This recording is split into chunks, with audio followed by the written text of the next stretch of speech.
سلامونه، تاسو زموږ غږ د یاران ټي وي یوټیوب چینل او فیسبوک پاڼې څخه اورئ. زه کریمه لکوزه یم. هند په کرکټ کې پاکستان ته ماتې ورکړه.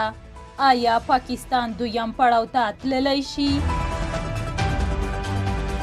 د هند کرکټ ملي لوبډلې یکشنبه جون 9 د کرکټ روان شلوریز نړیوال جام په سیالیو کې پاکستان ته د 6 منډو په توپیر ماتې ورکړه.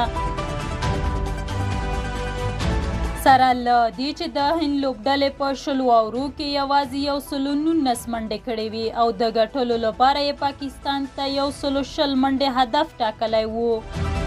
خو د پاکستان لوبډلې ونه شو کړی دا هدف پوره کړي او په 20 اورونو کې په داسې حال کې یوازې 114 منډې وکړې چې 7 لوبغاړي یې سوځېدلي وو. دا د 2024 نړیوال شلوریز جام په سیالیو کې د پاکستان دویمه پرله پسې ماته ده. هندي لوبغاړو ښه پیل درلوده خو د کپتان روهیت شرما او نوموتي لوبغاړي ویرات کوهلي تر سوځېدو وروسته د منډو کول پاس شول او تقریبا د لوبې تر وروستیو شیبو د پاکستان تله درنه وه او داسې برېښېده چې لوبه به ګټي.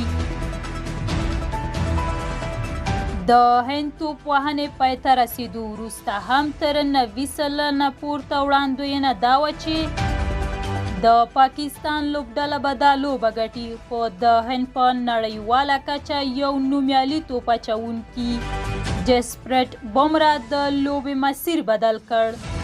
بومرا وکړی شو چې د پاکستان د سر 2 لوبغاړي کپتان بابر اعظم او محمد رضوان وسوځوي چې په همدې سره د نورو هندي توپ اچوونکو لپاره لوبه یو څه اسانه شوه. د لوبې غوره لوبغاړی هم بومرا شو. د کرکټ په ټولو نړیوالو جامونو کې چې هند او پاکستان سره مخامخ شوي یوازې یوه لوبه پاکستان ګټلې ده. د لوبې د پای ته رسېدو وروسته د پاکستان د کرکټ پخواني کپتان او تیز توپ اچوونکي وسیم اکرم په انتقادي توګه وویل چې د پاکستان ټیم دښمن ته اړتیا نه لري، دوی په خپله بس دي. ښاغلي اکرم په ځانګړې توګه په رضوان انتقاد وکړ چې د جسپریت بومرا په توپ یې داسې حال کې د غټ شاټ وهلو هڅه وکړه او وسوځېد چې تر دې وړاندې یې سنجیده لوبه کوله.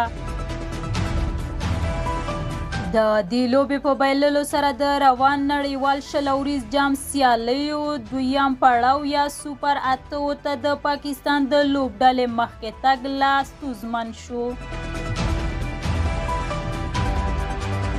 د پاکستان وروستۍ 2 لوبې د کاناډا او ایرلینډ سره دي او دواړه یې باید په لوی توپیر وګټي. پاکستان په الف ګروپ کې د هند، ایرلینډ، متحده ایالاتو او کاناډا سره دی. دې ګروپ کې ټولو لوبډلو 2 لوبې کړي.